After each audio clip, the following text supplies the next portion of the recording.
केंद्रीय कर्मचारियों के वेतन वृद्धि पर सरकार ने दी बड़ी जानकारी। मीडिया रिपोर्ट्स में कहा गया है कि केंद्रीय कर्मचारियों को वेतन वृद्धि के लिए मार्च 2021 तक का इंतजार करना होगा। सरकारी fact check PIB fact check के मुताबिक यह पूरी खबर पूरी तरह से निराधार है और इसका वास्तविकता से कोई संबंध नहीं है।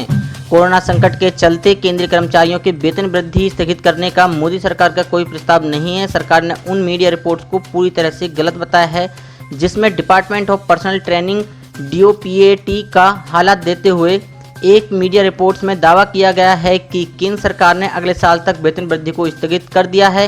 रिपोर्ट में कहा गया है कि केंद्रीय कर्मचारियों को वेतन वृद्धि के लिए मार्च 2021 तक इंतजार करना होगा। सरकारी fact check PIB fact check के मुताबिक ये खबर पूरी तरह से निराधार और झूठी है और इसका वास्तविकता से कोई संबंध नहीं है। पीआईबी फैक्ट चेक के ट्वीट के मुताबिक सरकार का आदेश वार्षिक प्रदर्शन मूल्यांकन रिपोर्ट एपीएआर पूरा करने और समय सीमा विस्तार के संबंध में है, वेतन वृद्धि से नहीं। मीडिया रिपोर्ट में गलत तथ्यों की व्याख्या की गई है। केंद्रीय कर्मचारियों के वेतन वृद्धि स्थगित करने का मोदी सरकार का कोई प्रस्ताव नहीं है। वहीं इससे पहले सरकार ने एक न्यूज रिपोर्ट में किए गए उस दावे को भी खारिज किया था जिसमें कहा गया था कि 5 लाख केंद्रीय कर्मचारियों को नौकरी से निकालने की तैयारी कर रही है।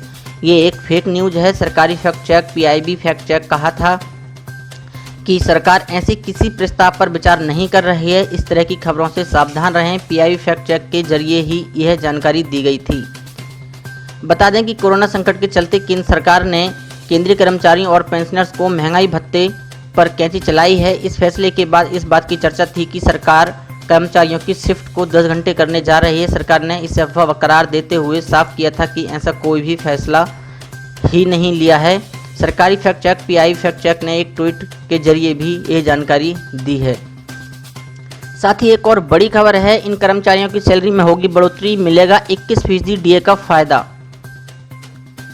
स्टेट एडमिनिस्ट्रेटिव ट्रिब्यून सेट ने बुधवार को बंगाल सरकार के महंगाई भत्ता से जुड़ी समीक्षा याचिका को खारिज कर दिया है। इस याचिका में सेट के उस आदेश पर भी विचार करने के लिए कहा गया है जिसमें कहा गया है कि राज्य के कर्मचारी केंद्रीय कर्मचारियों के बराबर डीए पाने के हकदार हैं। पश्चिम बंगाल सरकार ने इसी आदेश के खिलाफ याचिका दायर करते हुए कहा था कि कोरोना संकट की इस विपरीत परिस्थिति में सरकारी खजाने पर प्रभाव पड़ा है, लिहाजा इस फैसले पर फिर से विचार किया जाए। सेट ने राज्य सरकार की याचिका में दिए इस तर्क और अन्य तर्कों पर असहमति जताई और कहा कि याचिका का कोई आधार नहीं है, लिहाजा इसे निरस्त किया जाता है। ममता सरकार अब इस मामले पर कलकत्ता हाई कोर्ट या फिर सुप्रीम कोर्ट का रुख कर सकती हैं। हालांकि डीए बकाये का भुगतान राज्य सरकार के कर्मचारियों की लंबे समय से लंबित मांग है।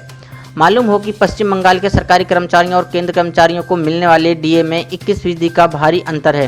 ट्रिब्यूनल ने स्पष्ट किया है कि हाई कोर्ट ने सरकारी कर्मचारियों का महंगाई भत्ता देने संबंधी जो निर्देश दिया है वह बहाल होगा।